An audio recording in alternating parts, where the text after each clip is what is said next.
What's up, guys? Welcome to the channel, and today we're going to be continuing the Nightmare on Elm Street review series, and we are on, personally, my favorite film in the franchise and the peak, in my opinion, A Nightmare on Elm Street 3, Dream Warriors.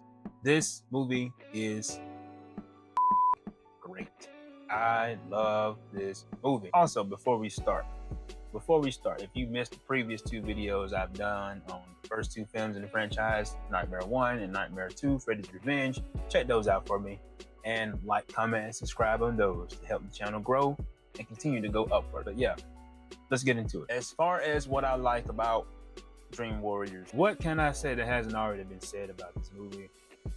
Like, bro, you think the effects are good in 2? They are even better in 3. Like, the makeup of Freddy Krueger is still great, even though I said in the previous review that 2 has the best makeup within these original run of films, and it does.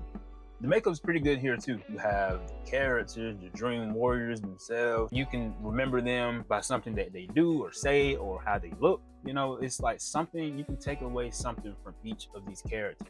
I think this is the movie that Robert Englund finds his footing as Freddy Krueger. Now you can see the wheels turning in 2.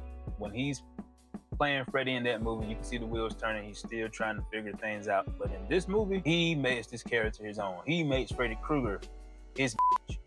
This movie is when Robert Englund finally becomes Freddy Krueger. He makes the character his own in 3. Robert Englund finds that Freddy Krueger attitude, that Freddy Krueger spirit, and he just runs with it. He runs with the character in this movie, man. He's great. He's great in this movie. This Freddy here, this Freddy to me, this is the best Freddy in this entire franchise. Like, you have comedic and you have scary Freddy. It's a perfect balance. And his one-liners, man, the one in particular, you know what I'm talking about.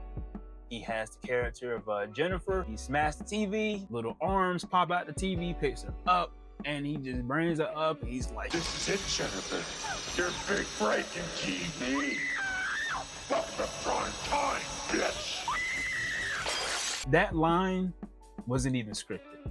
It wasn't even scripted. Robert Englund came up with that on the fly. An all-timer line, in my opinion. The effects are getting better and better, you know, as the series progresses. I think the effects peaked in the next movie though, but in this movie you have the Freddy worm. You know, you have Kristen in the M Street house, and she's having a nightmare, obviously.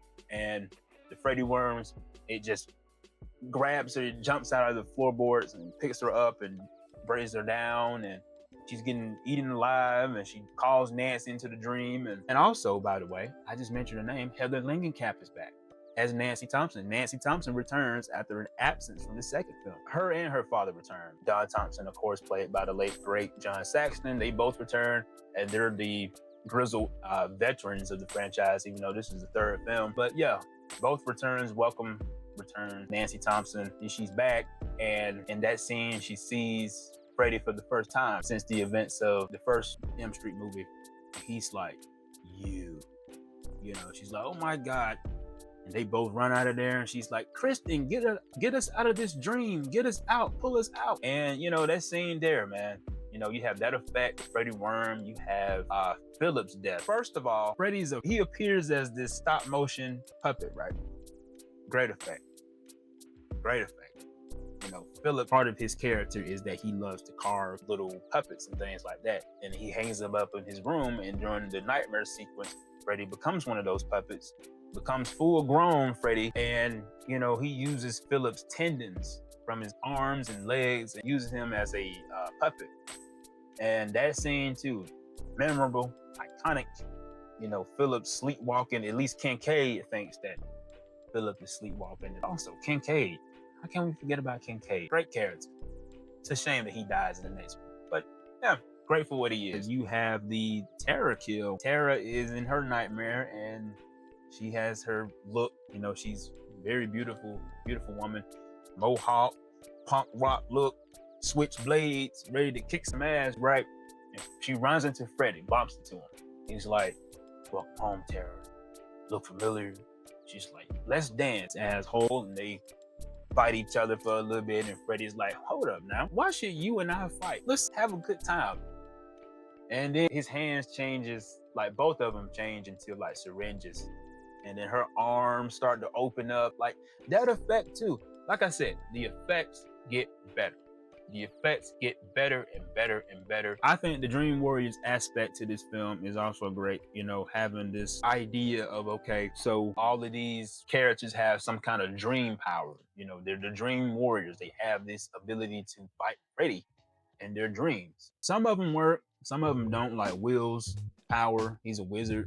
Like, bro, you're shooting lightning bolts, green lightning bolts at Freddy Krueger in your nightmare, in your dream. And all Freddy does is just lift him up and stab him in the chest. That's it. You know, Tara, as beautiful and fine as she looked in her scene, she just has switchblades. She just looks badass. She doesn't really do nothing but look badass. And she gets picked off easily. Kristen Parker is a badass final girl too. Not as iconic as Nancy though. You know, I think Nancy's still better. She's the best final girl of all time in my opinion, but Kristen's great. She's great. I prefer her over Alice, I'll tell you that much. And Kincaid's Dream Warrior power is he has super strength. He can bend chairs. So he's strong in his nightmare, but there's a point in this film where all their Dream Warrior powers are put to the test. And Freddy he's like strong.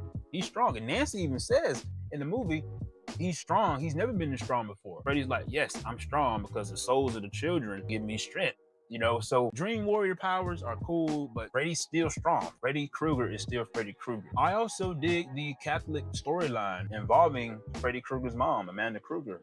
It's a storyline that is introduced in this movie. It may seem out of nowhere. You know, I guess they were trying to see what kind of backstory can we give Freddy Krueger. This is the third movie after all, and we still don't know much about this guy and what his deal is. Like, what more can we add to the lore? Because we already know he killed children in the original, as Nancy mom spells out to us, as she told Nancy in the basement in that movie. But they came up with this storyline of his mom was a nun and she was assaulted. Backstory lore at its finest, I guess. I also like this ending too. I like I said previously in the previous review on Elm Street 2, I said that the ending was great, Freddy melting, you know.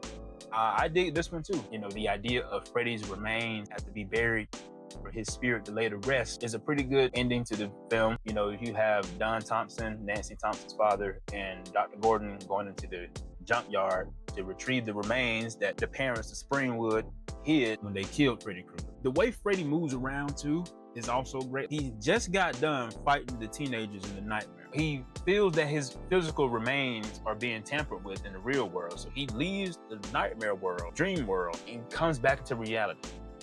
Like, that's great too. And he kills Nancy's father and he injures Dr. Gordon. But in the end, Dr. Gordon has enough strength to push Freddy's skeleton in the grave that they dug earlier and, you know, douses it with holy water and Freddy's gone. Freddy disappears. He disappears, you know, that effect of him spinning around and it's glowing everywhere. It's a great effect too.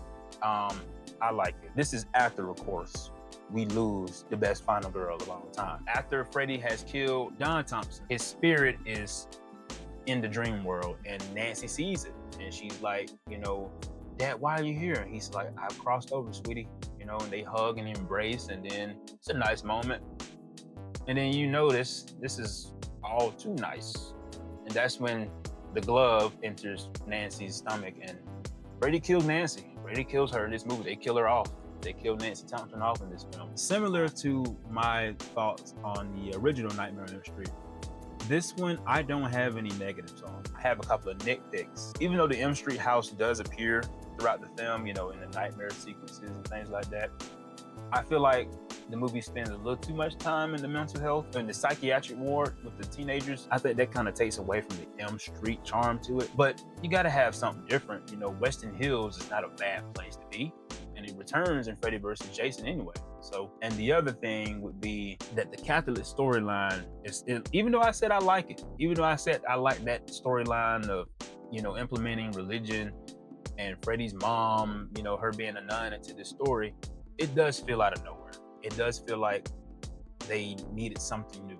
And that's what they came up with. Like I said, trying to find a backstory, trying to expand further on Freddy, where he came from. It feels like they just threw that in here to pad the runtime or whatever, but it's not a problem. It doesn't take you out the movie. You know, it's great. You know, I dig it. Like I said. But ladies and gentlemen, those are my thoughts and opinions about the best M Street movie in this franchise. The best M Street movie of all time. Come at me. Come at me. Like I said what I had to say. Part 3, Dream Warriors, the best of the best of the best, in my opinion. But hey, it is what it is. Let me know your thoughts and opinions down below in the comment section. Let me know what your thoughts on this film is. If you enjoy it like I do, or you know, you think it's overrated. You think too many people like this movie. Part 3 is not all it is cracked up to be. I don't know why people like it so much. Let me know that as well. Like I said, like, comment, and subscribe. Go watch the previous 2 reviews if you haven't seen them already. And till next time, guys, I'm Bran. Thanks for watching. Peace.